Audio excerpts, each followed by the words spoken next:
अस्सलाम वालेकुम friends, welcome back to my channel Laiba health tips. Viewers, आज मैं आप लोगों के साथ शेयर करूंगी एक टोमेटो क्लींजर फेशियल जिससे आपका स्किन फेयर, ग्लोइंग और स्पॉटलेस बन जाएगा। तो चलिए शुरू करते हैं, पर इसके पहले प्लीज मेरे चैनल को सब्सक्राइब कर लीजिए और बेल आइकन को दबाइए एवरी लेटेस्ट ब्यूटी अपडेट को सबसे पहले पाने के लिए। सबसे पहले आप लोगों को चाहिए एक टमाटर को आप पहले कद्दूकश कर लें, फिर आप टमाटर से जूस निकाल लीजिए। अब एक बाउल लीजिए, उसमें 1 to 2 टीस्पून टमाटर जूस डाल दीजिए। अब आपने इसमें 4 से 5 टीस्पून अर्के गुलाब मिला के अच्छे से मिक्स कर लीजिए। आपका टोमेटो फेशियल क्लींजर तैयार हो जाएगा। अब आप इसे स्प्रे बोतल में स्टोर कर लीजिए।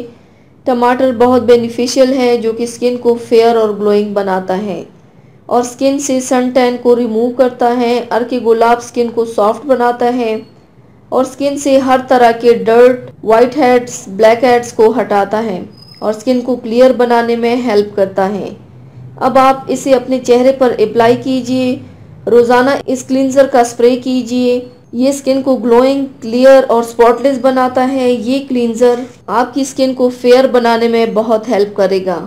इसको आप घर पर ज़रूर ट्राई कीजिएगा, इंशाल्लाह अच्छा रिजल्ट मिलेगा। तो व्यूवर्स, ये थी मेरी आज की वीडियो। उम्मीद करती हूँ आप सबको पसंद आई होगी। मेरी वीडियो को लाइक और शेयर ज़रूर कीजिएगा। मुझे फीडबैक ज़रूर दीजिएगा। मेरे चैनल को सब्सक्राइब करना मत भूलिएगा। अपना बहुत ज़्यादा ख्याल रखिएगा। मुझे दुआओं में याद रखिएगा। कल मिलते हैं एक नई वीडियो के साथ। अल्लाह हाफिज़।